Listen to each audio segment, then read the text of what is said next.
बंधु माने आजिर एही कार्यक्रम को आपण मानक स्वागत। आजिर एही कार्यक्रमटी कन्या राशि व्यक्ति विशेष मानक पई बहुत गुरुत्वपूर्ण अटे। कारण कन्या राशि व्यक्ति विशेष मानकर जीवन एही माघ पूर्णिमा कुंभ संक्रांति ठारू संपूर्ण भाव में बदलिबाको जाउछि। तो आपणकर जदि कन्या राशि होइथाय तेबे भिडियोटी को स्किप न करी थरे मात्र शेष पर्यंत निश्चय देखंतु।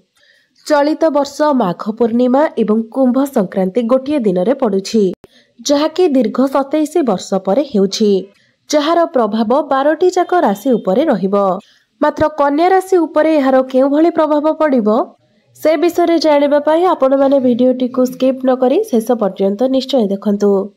तो बंधु माने कन्या राशि व्यक्ति विशेष मानकर जीवन एही पूर्णिमा ठारू बदलिबाको जाउछि, कारण प्रमुख ग्रह मानकर राशि परिवर्तन हेबाको जाउछि, जहा फଳରେ आपणक जीवन रे चलीथिबा समस्त दुख कष्ट एवं समस्यार अंत हेबाको जाउछि एवं पुनर्बार आपणक जीवन को खुशी फेरिबाको जाउछि। कारण देवगुरु बृहस्पति बक्रीरु मार्गी होइछंती, जहाँकि फेब्रुआरी 4 तारिख रे गुरु बक्रीरु मार्गी होइछंती। एहा सहित बुध 11 तारिख रे निजर राशि परिवर्तन करिछंती।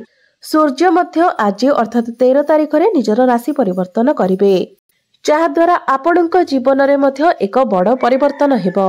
तेबे आसंतु जानिबा एही माघ पूर्णिमा और कुंभ संक्रांति ठारू आपणक जीवन रे केउ सब परिवर्तन हेबाको जाउछि। तेबे बंधु माने आसंतु आरंभ करिबा आजिर एही कार्यक्रम को, जहाँकि जन्म राशि एवं चंद्र राशि उपरे आधारित अटे। तो राशि चक्रर 12 गोटी राशि मध्यरु षष्ठ राशि हेउछि कन्या राशि। तो बंधु माने आपणकर प्रथम भाव में विराजमान अछंती केतु, पंचम भाव में विराजमान अछंती सूर्य एवं बुध, षष्ठ भाव में विराजमान अछंती शनि, सप्तम भाव में विराजमान अछंती राहु एवं शुक्र, नवम भाव में विराजमान अछंती देवगुरु बृहस्पति एवं आपणकर दशम भाव में विराजमान अछंती मंगल। तेबे 11 तारिख रे बुध आपणकर पंचम भावर षष्ठ भाव को चलन कर सारी एवं आज अर्थात 13 तारिख रे सूर्य मध्य षष्ठ भाव को चलन करिवे, जहा फଳରେ आपणकर षष्ठ भाव रे बुध सूर्य एवं शनि एकत्र रहिबे। तो बंधु माने सर्वप्रथमे आसंतु जानि नेबा आपणकर स्वास्थ्य किपरि रहिबो एही कुंभ संक्रांति परे। बंधु माने सूर्य आपणकर षष्ठ भाव को चलन करिवे। यह सहित आपणकर कुंडलीर अधिपति हेउछंती बुध, जे कि आपणकर षष्ठ भाव को 11 तारिख रे चलन कर सारिछंती। तेबे षष्ठ भावटी जेहेतु रोग ऋण एवं शत्रुण भाव होइथाय, तेणु एही कुंभ संक्रांति परे आपणकर इम्यूनिटी सिस्टम टिके डाउन रहिबो। तो आपण निजर स्वास्थ्य प्रति ध्यान रखिबार अछि, कारण आपणकर राशिर स्वामी जेतेबेले तृतीय अष्टम षष्ठ एवं द्वादश भाव में थांती, सेतेबेले आपणकर इम्यूनिटी सिस्टम डाउन रहिथाय, जहा फଳରେ आपणकर स्वास्थ्य रे मध्य अवनति देखा देइथाय।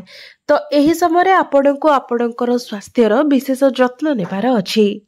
विशेष करी आपणकर त्वचा संबंधित समस्या टिके अधिक देखा देइ पारे, सेथिबाय आपणको निज त्वचार जत्न नेबार अछि। एलर्जी इन्फेक्शन भली समस्या देखा देइ पारे। यह सहित निजर खाइबा पीबा प्रति मध्य आपणको ध्यान रखिबार अछि। एबे आसंतु जानिबा आपणकर शिक्षा क्षेत्र किपरि रहिबो एही कुंभ संक्रांति परे। तो बंधु माने आपणकर पंचम भावटी होइथाय शिक्षार भाव एवं आपणकर पंचम भावर अधिपति हेउछंती शनि, जे कि आपणकर षष्ठ भाव में विराजमान अछंती। आपणकर राशि स्वामी मध्य आपणकर षष्ठ भाव में विराजमान अछंती। तेबे शनि आपणकर षष्ठ भाव में रही विपरीत राजयोगर निर्माण करुछंती, जहा फଳରେ आपणकर शिक्षा पाई किंतु कुंभ संक्रांति परर समय भल रहिछि, कारण शनिकर स्थिति खूब भल रहिछि। एबे आसंतु जानिबा आपणकर प्रेम जीवन किपरि रहिबो एही कुंभ संक्रांति परे।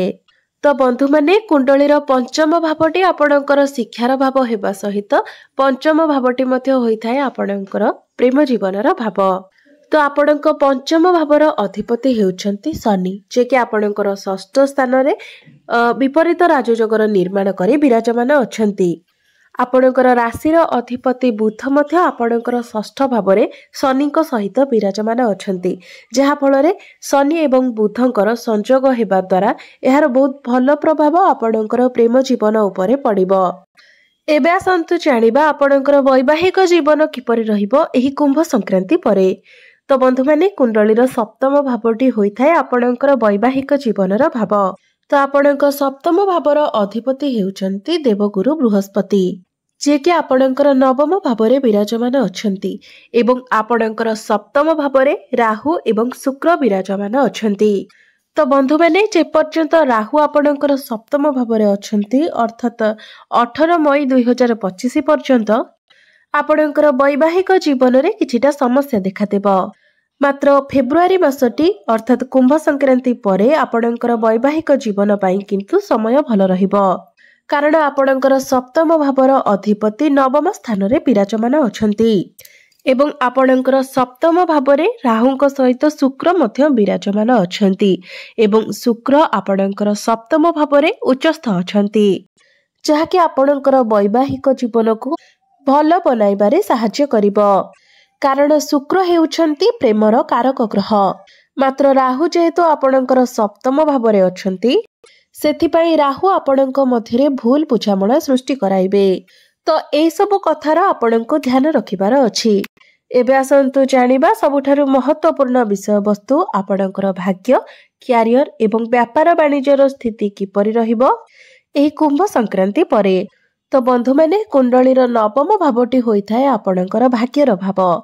तो आपणकर भाग्य भावर अधिपति अर्थात नवम भावर अधिपति हेउछंती शुक्र, जे कि आपणकर सप्तम भावरे उच्चस्थ अछंती। तो आमे जदि आपणकर भाग्य देखिबाकू जिबा तो एही कुंभ संक्रांति परे आपणकर भाग्य सर्वश्रेष्ठ रहिबो, कारण आपणकर भाग्यर कारक ग्रह देवगुरु बृहस्पति भाग्य स्थान रे ही विराजमान अछंती एवं आपणकर भाग्य भावर अधिपति शुक्र आपणकर सप्तम स्थान रे उच्चस्थ अछंती। तो एही फेब्रुआरी मासरे जदि आपण किछि करिबा पई चाहुछंती अर्थात कुंभ संक्रांति परे जदि आपण किछि करिबाकू चाहुछंती, कोनोसी बड़ कार्यर आरंभ करिबा पई चाहुछंती, किछि बड़ जिनिस आपण किणाकिणी करिबाकू चाहुछंती, आपण कोनोसी इन्वेस्टमेंट किंबा आपणकर कोनोसी डील रहिछि, कोनोसी मीटिंग रहिछि, आपण कोनोसी शुभ मांगलिक कार्यर आयोजन करिबा पई चाहुछंती, तो ए सब पई समय अनुकूल रहिबो एवं ए सबुरे आपणको सफलता मिलिबो। आपणकर अटकी रहितिबा कार्य मध्य आगकू बढ़िबो। तो कुंभ संक्रांति परे जेहेतु भाग्यर आपणकर संपूर्ण साथ मिलुछि, सेथिपाई आपण जहाँ भी किछि डिसिजन नेबे सेथिरे आपण सक्सेस हेबे एवं जेउ कार्य रे आपण हाथ देबे सेथिरे मध्य आपणको सफलता मिलिबो।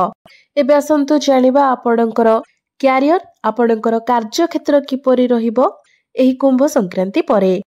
तेबे आपणकर दशम भावर अधिपति हेउछंती बुध, जे कि आपणकर षष्ठ भावरे विराजमान अछंती। तो आपण जदि निज क्यारियर रे किछि परिवर्तन चाहुछंती तो कुंभ संक्रांति परे समय आपणक पई अनुकूल रहिबो, कारण मंगल आपणकर दशम भावरे अछंती, जहा फल रे आपणक मध्यरे एनर्जी लेवल भल रहिबो, आपणक मध्यरे कॉन्फिडेंस लेवल मध्य बहुत भल रहिबो, आत्मविश्वास भल रहिबो, आपणक मध्यरे काम को नेकी स्टामिना मध्य रहिबो।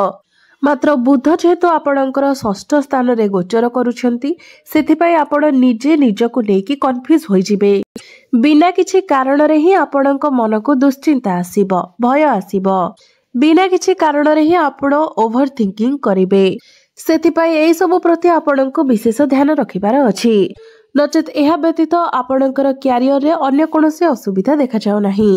एबे आसन्तु जानिबा आपणकर व्यापार वाणिज्यर स्थिति किपरि रहिबो कुंभ संक्रांति परे। तो आपणकर सप्तम भावटी होइथाय व्यापार वाणिज्यर भाव एवं आपणक सप्तम भावर अधिपति हेउछंती देवगुरु बृहस्पति, जे कि आपणकर नवम स्थान रे विराजमान अछंती एवं आपणकर सप्तम भावरे राहु एवं शुक्र विराजमान अछंती। मात्र जेहेतु व्यापार वाणिज्यर कारक ग्रह बुध आपणकर षष्ठ भावरे गोचर करूछंती सेथिपाई आपण निजर व्यापार वाणिज्य टिके अप डाउन देखि पारंती।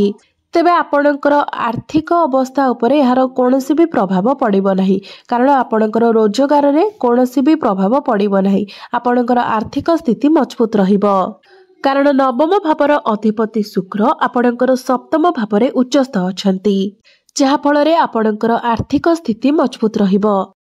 तो एबे आसंतु जानिनेबा किछि विशेष प्रतिकार विषय रे जे प्रतिकार गुड़िक करबा द्वारा आपणकर जहाँ भी किछि अशुभत्व रहुछि जहाँ भी किछि समस्या रहुछि से सब दूर होई पारिबो एवं आपणको अधिक शुभ फल प्राप्ति होई पारिबो। तेबे जेहेतु आपणक राशिर अधिपति बुध षष्ठ स्थान रे खराब स्थिति रे अछंती सेथिपाई आपण प्रत्येक दिन बुधंकर बीज मंत्र 108 थर जप करंतु। शुक्रंकर बीज मंत्र मध्य आपण प्रत्येक दिन 108 थर जप करंतु। प्रत्येक दिन आपण हनुमान चालीसार पाठ करने सहित प्रत्येक दिन उदित सूर्य को आपण तंबा पात्र रे जलार्घ्य अर्पण करंतु। निश्चित भाव में आपणकर अशुभत्व गुड़िक खंडन होई आपणको शुभत्व प्राप्ति हेबो एवं आपणकर भाग्य मध्य उन्नति हेबो।